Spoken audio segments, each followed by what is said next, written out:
Bonjour Pierre Concialdi. Bonjour. Vous êtes économiste, chercheur à l'IRES. Vous avez examiné l'évolution du coût de la vie dite au minimum, c'est-à-dire des paniers de consommation des ménages les plus modestes ces dernières années.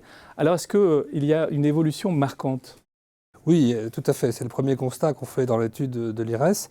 Pour ces familles modestes, c'est-à-dire pour aller vite, la moitié des familles aux plus bas revenus, le coût de la vie au minimum, c'est-à-dire ce qu'il faut au minimum pour joindre les deux bouts, comme on dit, a augmenté bien plus vite que l'inflation moyenne depuis une dizaine d'années. L'écart, il est environ de 15 points. Il varie un petit peu selon la situation de ces familles, la configuration de ces familles, mais 15 points, c'est un écart tout à fait considérable.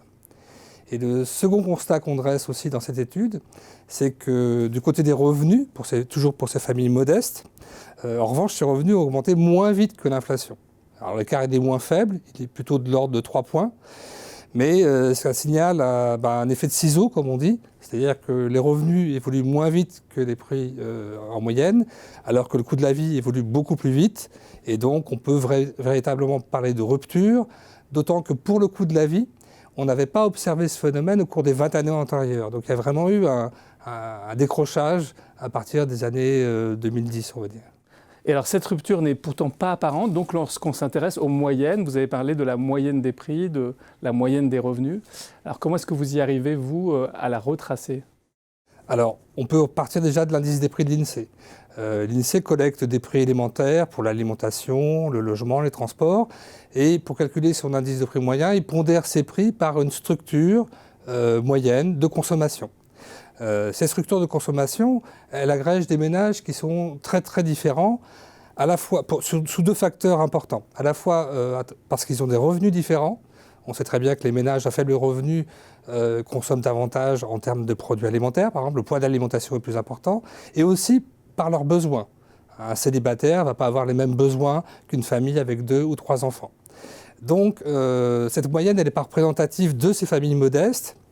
Et il se trouve que depuis le début des années 50, en fait, l'UNAF, l'Union nationale des associations familiales, calcule des budgétifs pour différents types de familles. Par exemple, le premier budget, c'était pour un couple avec 2 garçons de 6 à 13 ans. Et puis, on a de plus en plus de ménages types. Et donc, à travers ces budgets types, on peut suivre ce qu'on a appelé le coût de la vie au minimum, puisque l'objectif de ces budgets, qui était initialement conçu pour essayer de trouver quel serait le niveau de salaire minimum, c'est justement de déterminer le budget minimum nécessaire pour avoir un niveau de vie décent. Et c'est comme ça qu'on arrive à avoir cette vie au minimum pour des familles modestes. Alors finalement, ces éléments confirment ce qu'ont montré d'autres études récentes sur la montée de ce qu'on a appelé les charges incompressibles dans le débat sur le pouvoir d'achat, pénalisant les plus modestes, ou est-ce que c'est une mesure qu'on ne peut pas comparer ? Alors, la question de ce qu'on appelle les dépenses incompressibles, elle est réelle, c'est-à-dire qu'on sait qu'elles augmentent plus vite que l'ensemble des dépenses, ce qui fait que ce qui reste au quotidien d'arbitrable, comme on dit pour les ménages, augmente moins vite. Mais vraiment, ce que signalent les variations des budgets types de l'INAF, c'est un phénomène relativement nouveau, qui tient notamment à la hausse des prix de l'alimentation, du logement, et aussi à d'autres postes, comme par exemple ceux des loisirs. Par exemple, dans le budget type de l'UNAF, il y a un poste où les ménages doivent pouvoir avoir accès à des centres de loisirs, et le prix de ces services a augmenté de plus de 20% de plus que l'inflation depuis 10 ans. Donc on voit que les difficultés que peuvent rencontrer les ménages, elles renvoient à des conditions assez objectives. Notamment, si des ménages peuvent de moins en moins partir en vacances, c'est peut-être parce que les prix augmentent très très vite.